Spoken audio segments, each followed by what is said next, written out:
you remember it was like I think it was regionals after group stage season 3. Do you remember it was like the little team interview they did? I think it was the 2 of you and Steve that did it. There was Mhm. something I wanted to ask you about that. There were a couple things actually, because again, this was just from my perspective. Like my friend group back then was like the young, like I guess the quote unquote younger guys, like Baskin and Benji. They were like the mechanical type of players who were they just believed in like you just push your buttons better equals you win. And I feel like you guys were one of the first teams to really just outthink, outsmart, outstrategize people. And I remember there was something you had said in that interview that I remember sticking with me because back then I feel like team environment wasn't really weighed that heavily. And I think people gave Zap this reputation of kind of being like a hothead or very like stubborn, argumentative. And I remember you had said something that was like, Zap, the way I like criticize teammates is like I'm always gonna like get on people or like try to like push the best out of them or something along those lines. And you're like, if I'm being negative and you're being negative, everybody is gonna hate their life and like not want to show up. So I need you to be like the positive guy, encourage people, be like, nice play, good rotation, that type of stuff. Did you learn that from CS or is that something that kind of came through your Smite career? Mm, I think I mean, I definitely so I think it's 2 things. A, you learn it in life for sure, because it's no different, right? When you're in a group of Yeah. friends or playing sports, like, you don't even have to be playing sports, just a group of friends. You can only have so many people that kinda, like, are, point things out or be negative at times. If, like, everyone was doing that, it'd be a terrible environment, no one would hang out with each other. And the same is true in sports. Like, a lot of times, it's normally the coach who's pissing everyone off, and then players kind of hype each other up and, like, so you can deal with the coach being annoying. Um, and then in Counter Strike, for sure, like, I mean, when I started playing Counter Strike, I think the thing for a lot of people was like, I'm this like young kid that was like the in-game leader, and I would yell at people, and I was like very like mean and like just like at times like I was not like a good person at times, and like that would be really hard for them because like who the fuck's this little kid like yelling at me? And so what happened was I ended up playing with like a ton of different people, right? Because like some people are like, I'm out of here, see ya, and then you like learn like what works and what doesn't work. And I'm not saying like I was perfect, there's still a million things I could do better, but I think you slowly get better and better about having a better team environment and working with people who have different mindsets.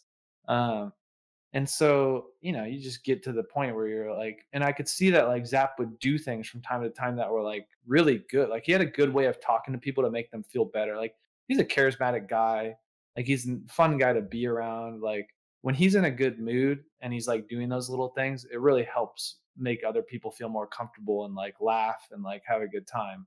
So like I knew I couldn't do it the way he did it, so I was like, look, you have been around the block a long time. Like, I know you can do what I'm currently doing, but like, I need you to do something I can't do. So, like, you do that because you're really good at it, and let me be like the asshole. And I think that will work best for everyone. And he did that for sure. Like, he definitely like took that on and like did a good job. So, Yeah, it's kind of funny because I didn't play with Zap that long, and I was also so horrible back then, like, first competitive team, all that type of stuff, and I remember, like, Zap would be so good at I was, like, literally, like, a diamond player, I hadn't even made masters before they picked me up after Aurora had left, and I remember there was a scrim where we were, like, watching back the VOD, and Omega was like, "Yeah, don't you think you should like blink Gebot here? They're all grouped up. You could just get like a 5-man Gebot." It was like at a Gold Fury, and Zap was like, "I'm telling you, man, he just doesn't see it. He can't do it. He doesn't get it. Like he just doesn't have it in him." And I was someone like my sports background. Like I responded really well to like very like blunt criticism. I really didn't like sugarcoating stuff. And the second he said that, it maybe not immediately in terms of my gameplay, but like mentally, it like flipped a switch where I was like, yeah, like I hate this like reserved play style. Like if I see an opportunity, like I'm gonna do it. I'm gonna go for it if I think it's good. And it's just funny because when I had heard that interview between the three of you guys, it really resonated with me because I feel like it's also super important, like you said, like in life and jobs, whatever it is, like different people also respond differently to criticism. Like some people you can be very like blunt with and they really need that type of feedback and other people really need more like positive reinforcement. And I feel like it's such a valuable lesson, not only in Smite, but like you said, like jobs, life, relationships, everything. yeah, no, for sure. And I think that these are the little things that when you tell people you play games, they're like, oh. Okay, so you sit in mom's basement and you eat Cheetos and you like play a game. That's cool.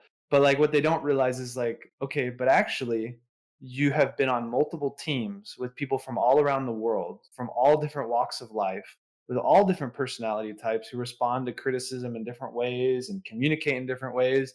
And you have had to figure it out, like how to make them come together and make the most of something and be successful as a group. So for the people who take on those challenges, which is the vast majority of the, the upper echelon, the people that play in the SPL or go to these big tournaments for whatever game, they've had to figure it out. So like that's an experience and a skill that they learn that other people don't necessarily learn or get to see as much. And so it's pretty underrated, I think, in like the online like kind of competitive gaming scene. That's the one thing too, like, if you don't figure it out, you don't last either, like, an Yeah, SPL or, like, anything. I feel like in anything that involves any sort of competition and probably even, like, other aspects of life too, like, if you're not good at figuring something out, like, you're not gonna last. Like, I feel like I've seen so many players that have joined the SPL and have been really, really insanely good players, but they just can't figure it out with everybody else on it, like in a team environment. I feel like that's one of the hardest things to do. And I've always said, I even tell my team this right now, like if you want to be the best team, everybody has to be on the same page. And if you aren't on the same page as a team, you're never going to be the best team. And I feel like it yeah, takes a lot of effort from every single person on the team to get there, and it's not something that's going to happen overnight as well. Even like season 3 for us, I felt like we were a really good team, and we ended up winning the tournament at the end of the year. Besides World Super Regionals, like we didn't get there like instantly. Like we had a terrible start, and like it took us a lot of time to get better as a team. And it's like that every year that I've played, and yeah, it's something that's really like you said, valuable to have because without being able to do that, like I probably wouldn't have played as long as I've played now because it's just like and it feels so good once you get to that spot, or even if you don't get there, because it's really hard to get there. Just like you're at least it feels like your team's working towards it and you're getting better. yeah. One if I'm trolling from Professor BM. You can hear the audience. I wonder if there's